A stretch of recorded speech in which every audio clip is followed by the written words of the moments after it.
Vagabond is a manga you can take almost endless lessons from, and I think the best example of this is Musashi himself. And of course, it does help that he's a very famous historical figure, and not just for being an insanely skilled warrior, he's also a very notable philosopher. And luckily, Takehiko in no way not only knows this, but he balances the two aspects of Musashi almost perfectly. And when it comes to taking lessons away from Musashi as a character, I think there's no better lesson to be learned from him than self-control.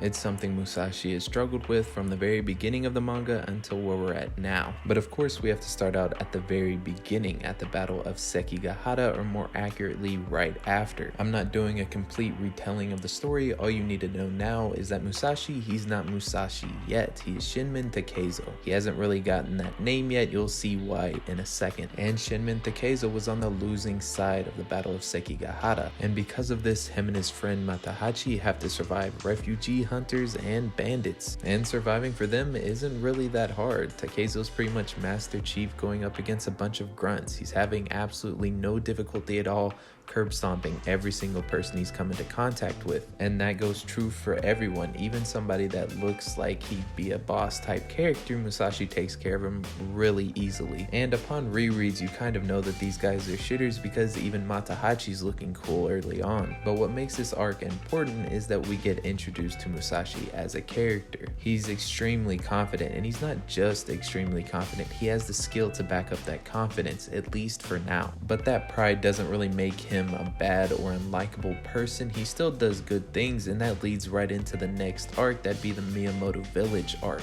And despite not ever wanting to return here, he returns here for one reason.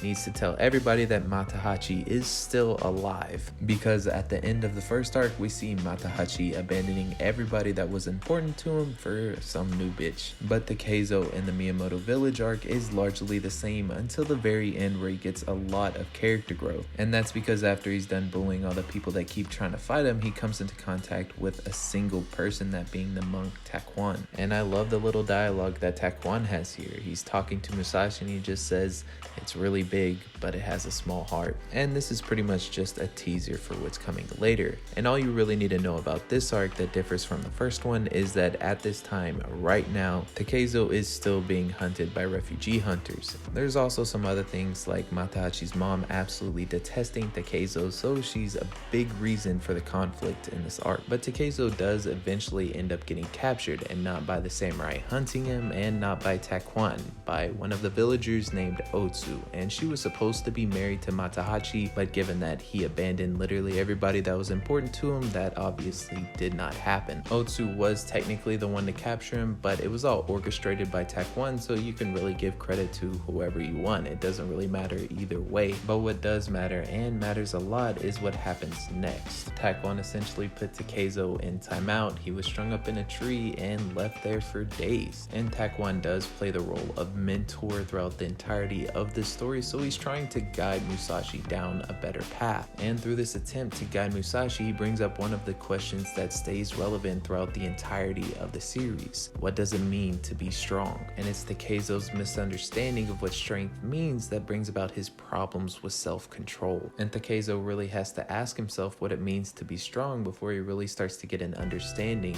of what self-control really is. Those first two arcs were just the introduction though, and I don't really think the story starts until we get to the Yashioka arc, or at least the first one, and it's at that point the name Shinmen Takezo is abandoned and replaced by the name Miyamoto Musashi. Now, while the first Yashioka arc is definitely inferior to the second in almost every single way, I still do love this arc, and it's a big step above anything we've had so far. And one of the best parts of this arc is definitely the beginning, where Musashi comes into first contact with the head of the Yashioka clan. That one, of course, being the oldest, named Seijiro. Now, Musashi was coming into this arc extremely confident, hyped up to take on the entire clan pretty much, and he gets humbled extremely quick. One second they're talking, and the next second Seijiro has his blade at Musashi's neck.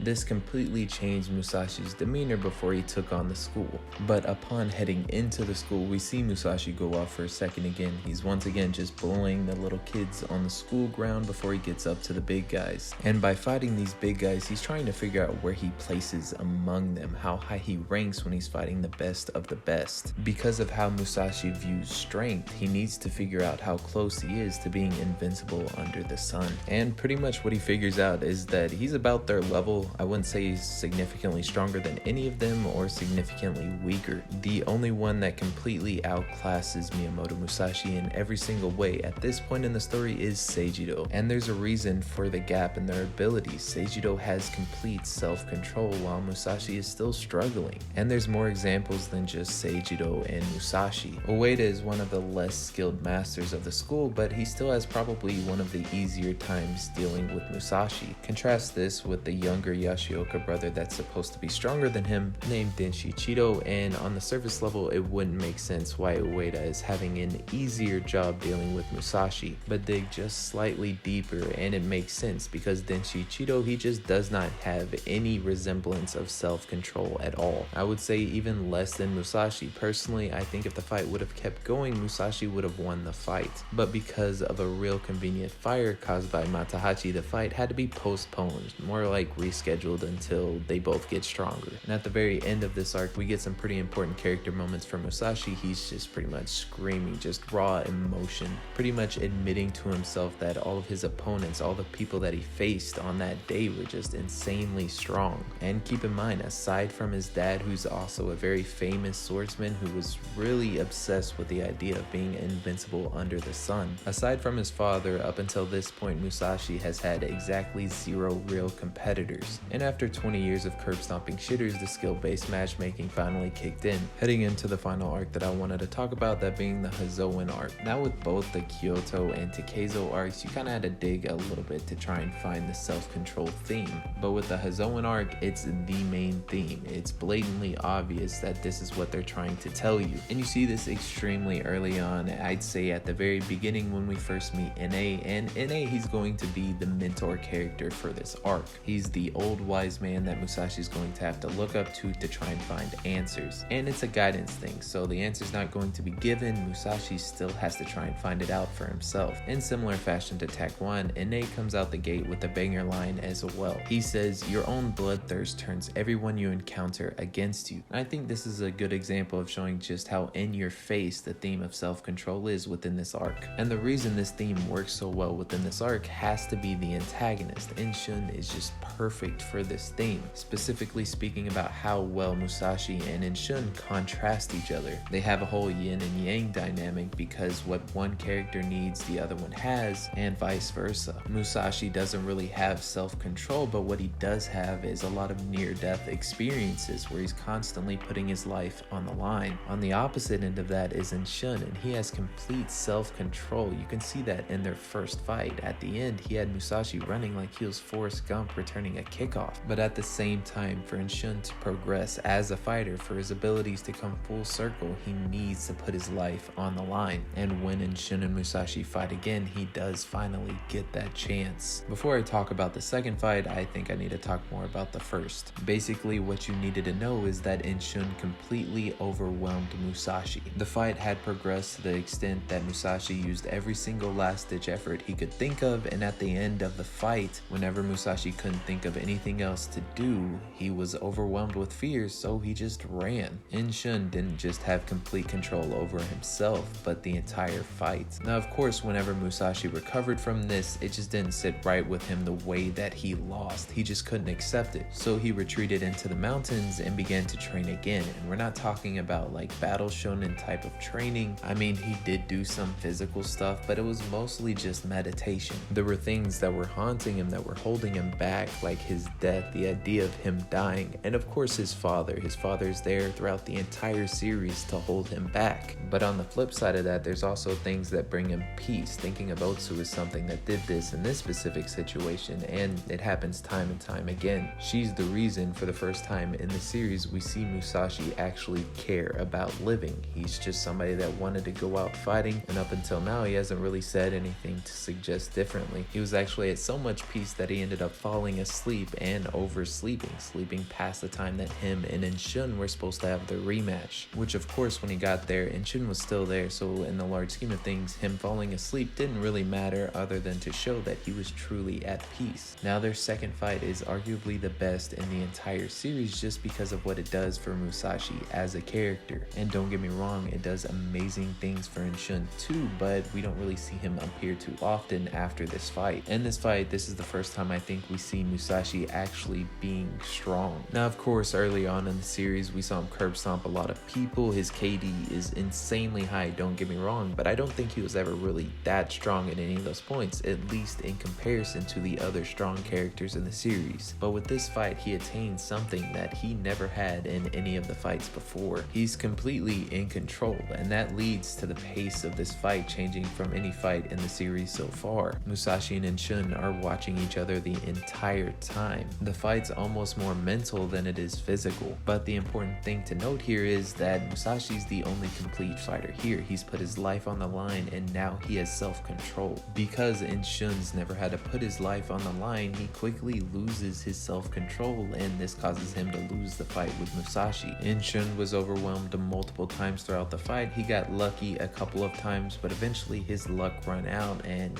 he got hit upside the head and knocked him immediately unconscious. But this isn't it for Musashi either, because he hasn't really mastered self-control yet. This is still him just getting a simple taste of it, and just as quickly as he attained it, he lost it. After realizing that he had actually beaten In-shun, he lost all of his composure. After knocking him out, Musashi began to wail on the unconscious body of In-shun until the point where he had an outer body experience. Musashi literally saw In-shun's spirit leave his body. Musashi does eventually master self-control, but that'll be for another time.